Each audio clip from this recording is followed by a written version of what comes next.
வாழ்க தமிழ், வாழ்க உலகத்தார். நான் உங்கள் அன்பு தோழன் பா. மூவேந்திர பாண்டியன். நாளொரு திருக்குறள் வரிசைக்காக இன்று நான் உங்களை இன்முகத்தோடு வரவேற்கின்றேன்.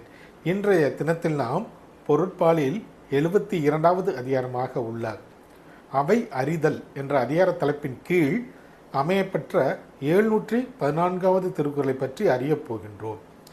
அவை அறிதல் என்பதற்கு தன் முன்பு கூடியுள்ளோரின் தன்மையை அறிந்து பேசுதல் என்ற பொருளில் இந்த அதிகாரத்தின் தலைப்பினை வான் புகழ் கொண்ட வள்ளுவர் நமக்காக அழகாக வடிவமைத்து தந்துள்ளார். இப்பொழுது நாம் 714வது திருக்குறளுக்கு செல்வோம். ஒளியார் முன் ஒள்ளியராதல், வெளியார் முன் வான் சுதை வண்ணம் குழல். ஒளியார் முன் ஒள்ளியராதல், வெளியார் முன் வான் சுதை வண்ணம் குழல். இத்திருக்குறளுக்கான பொருள் என்னவென்பதை இப்போது நாம் அறிவோம்.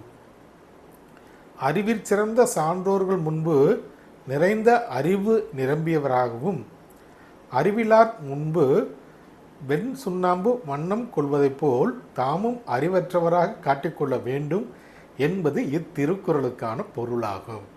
மீண்டும் பொருள்: அறிவிற் சிறந்த சான்றோர் முன்பு தாமும் அறிவு நிரம்பியவராக காட்டிக்கொள்ள வேண்டும், அறிவிலார் முன்பு வெண் சுண்ணாம்பு வண்ணம் போல தாமும் அறிவிலார் போல் காட்டிக்கொள்ள வேண்டும் என்பது இத்திருக்குறளுக்கான பொருளாகும்.